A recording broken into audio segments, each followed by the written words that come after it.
All right, and welcome back. So, first, I have to make a statement about this. What the heck is going on with the schools?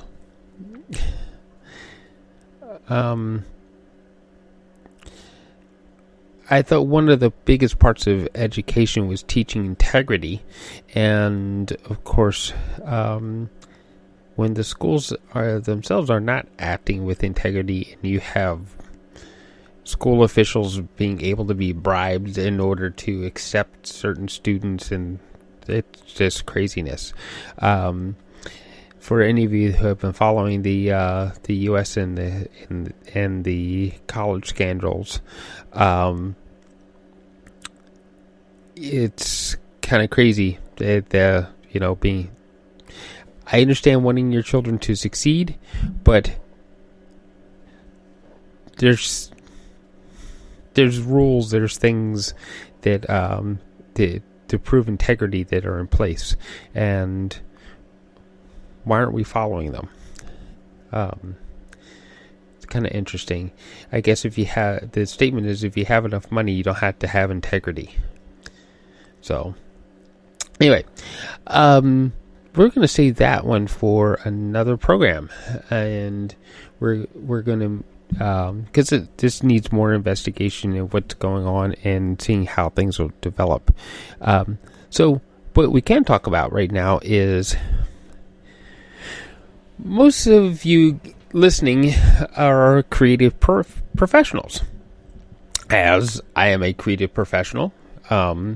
Photography, videography, podcasting is actually a creative profession, being able to produce really good sound and things like that. So, and working with different artists like musicians, like at the beginning of this, you hear a friend of mine, Emma Terablock of Reed, singing the song Destiny, and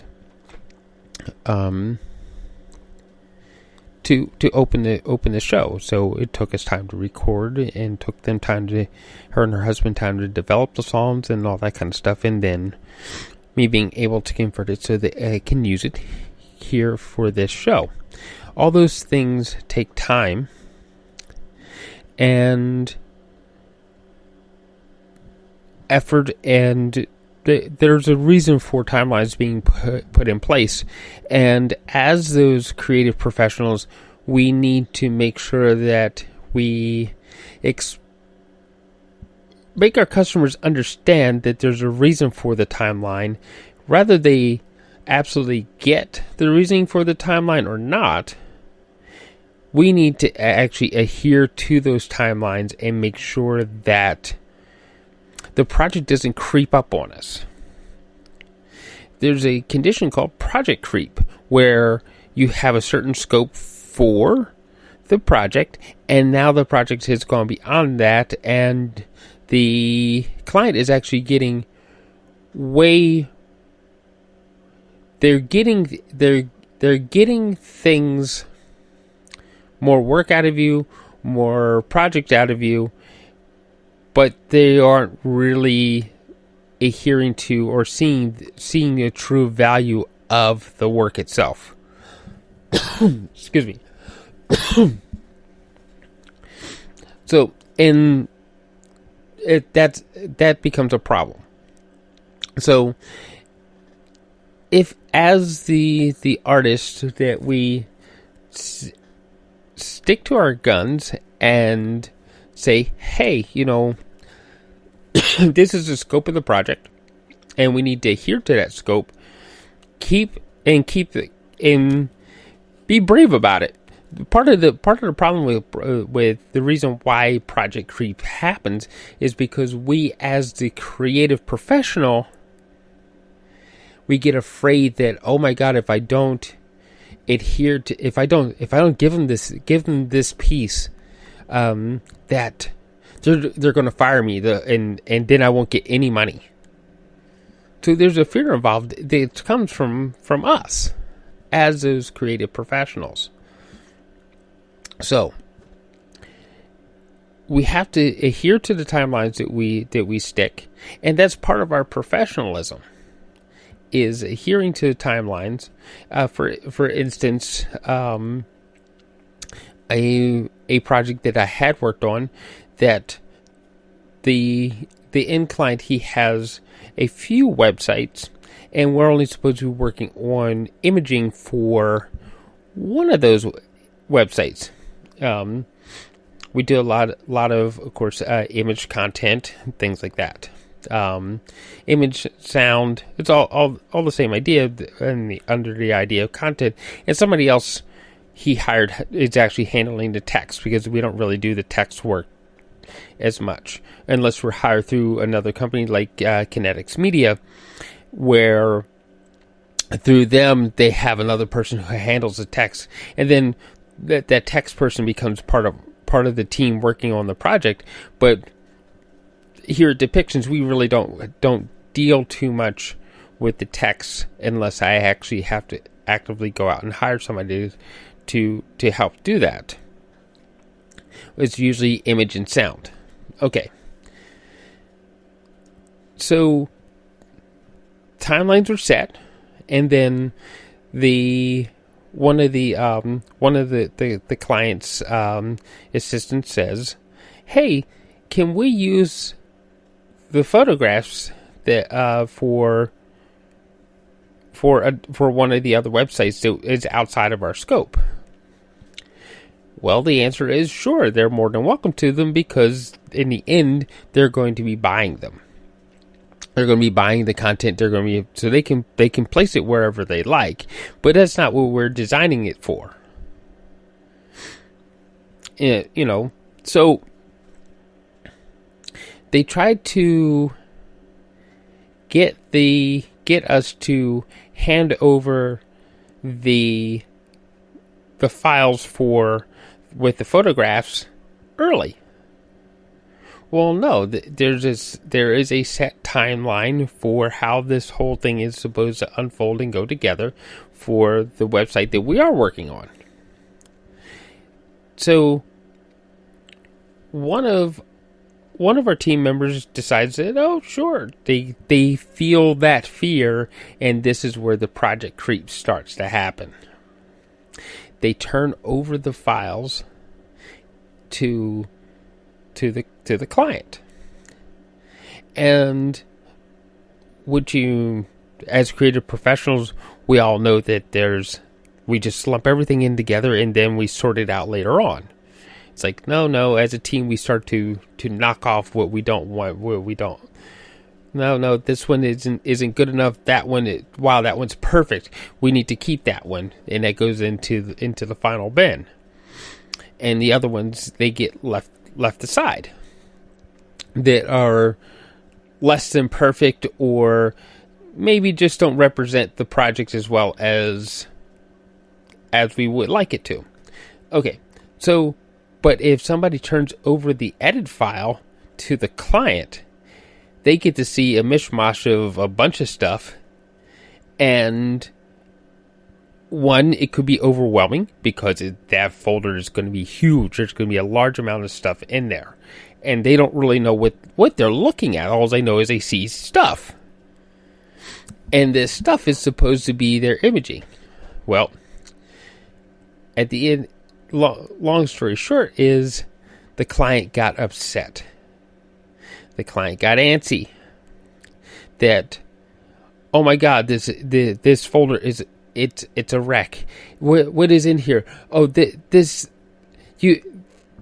photograph isn't any good. Oh, look at this one looks like crap. This one doesn't have.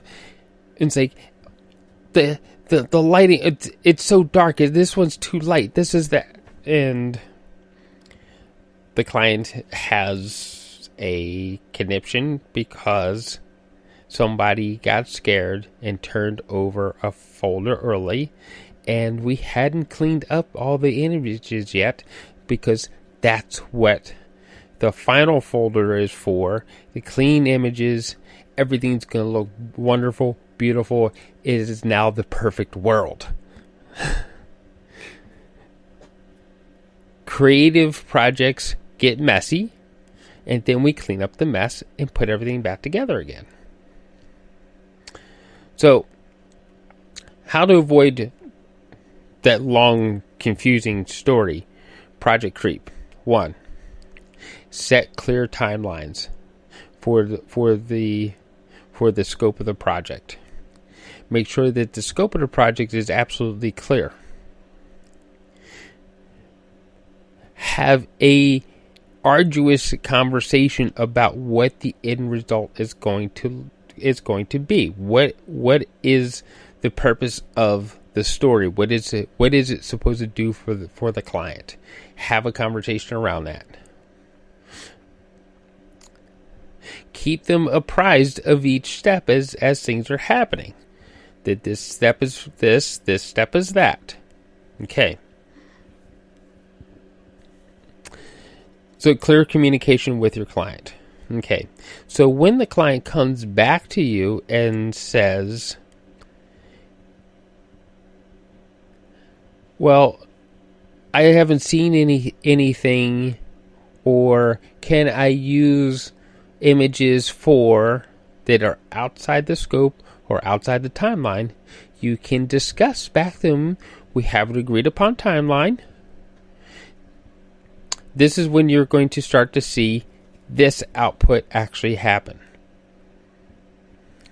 This is when you will see the next output happen until they actually see the final result. Be clear about your timelines. Stick to your timelines. If something does happen that, somebody made a mistake and the photograph wasn't as clear as you thought it should be, go back to the client and tell them, it's like, hey, we need to set up a reshoot, whatever it is. Tell them that there is a problem, and make sure they understand that with that happening, has to be an absolute major problem where you actually have to pull them in for a reshoot or back in the studio to re-record something or something like that.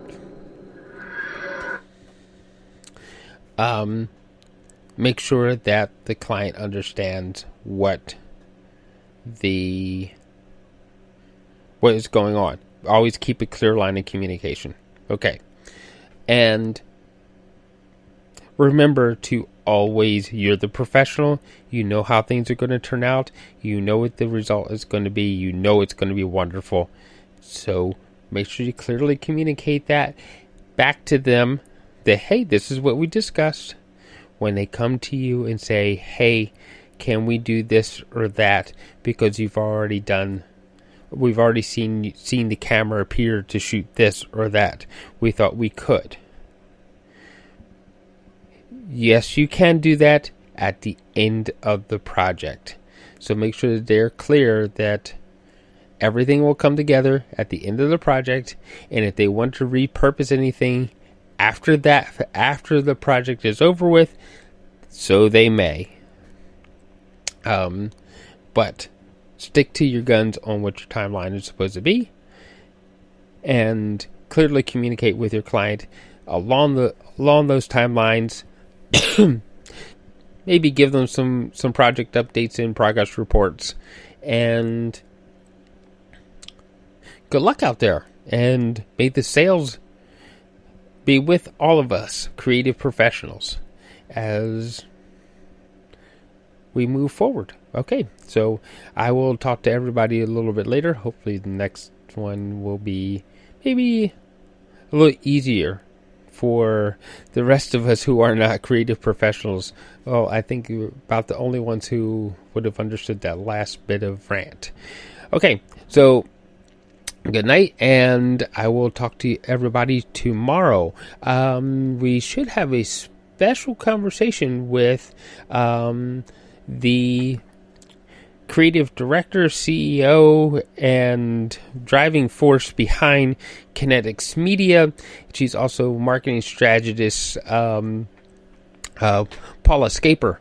So I actually pinned her down to an interview, and we will get to that tomorrow. All right. Talk to you later.